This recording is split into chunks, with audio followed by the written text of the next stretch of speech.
For the second time in 3 months, Sheriff Raphael Washington has fended off a complaint filed with the Wayne County Ethics Board.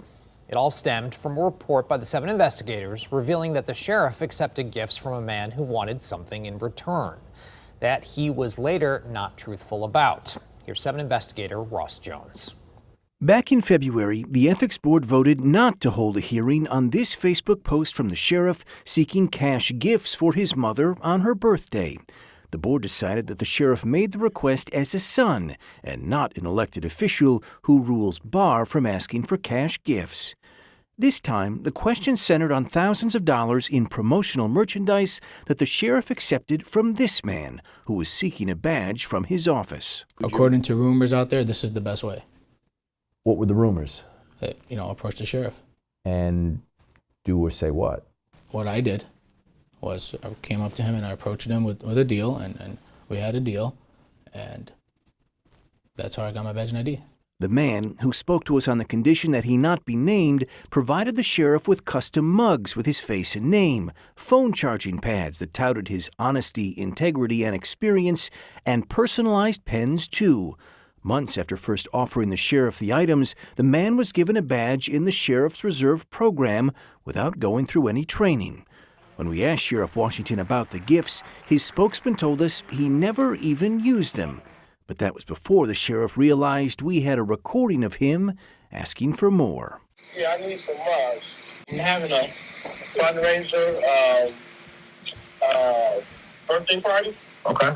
On the end of August, and I'm doing some VIP bags. This recording was played before the Ethics Board at a recent meeting. I don't have enough mugs. Okay. Because I really save them for my seniors and stuff, and for people who, I want to get some too, Okay. Now I got to come up with about 50 to put in these VIP bags for those that's going to be contributing like $500. So. Okay. The sheriff also accepted a brand new vacuum cleaner from the man seeking a badge valued at $250. After our story aired in February, the sheriff had 2 of his security guards return it, used, to the man's house. Hey, we're from the Wayne County Sheriff's Office. The complaint against the sheriff was made by Reginald Crawford, a former sheriff's employee and frequent critic of Washington's. And while it included a link to our story, it did not include the man at the center of it. Significantly, he would not agree to appear before the board, which does not have subpoena power. So we can't subpoena a witness in before the board. We can ask that they come in, but we have far less authority to bring people before us than a criminal court or a civil court. And without a witness with first-hand information, the board said they would vote not to hear the complaint. It would be my recommendation at this point, without any further information from Mr. Crawford, that he has failed to meet the standard of proof and this matter should be dismissed.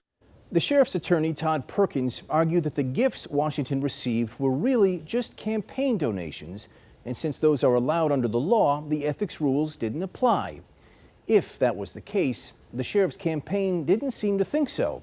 It didn't list any of the thousands of dollars in merchandise as a campaign donation, as the law requires. I'm Ross Jones, 7 News Detroit. All right, Ross, thank you for staying on top of that.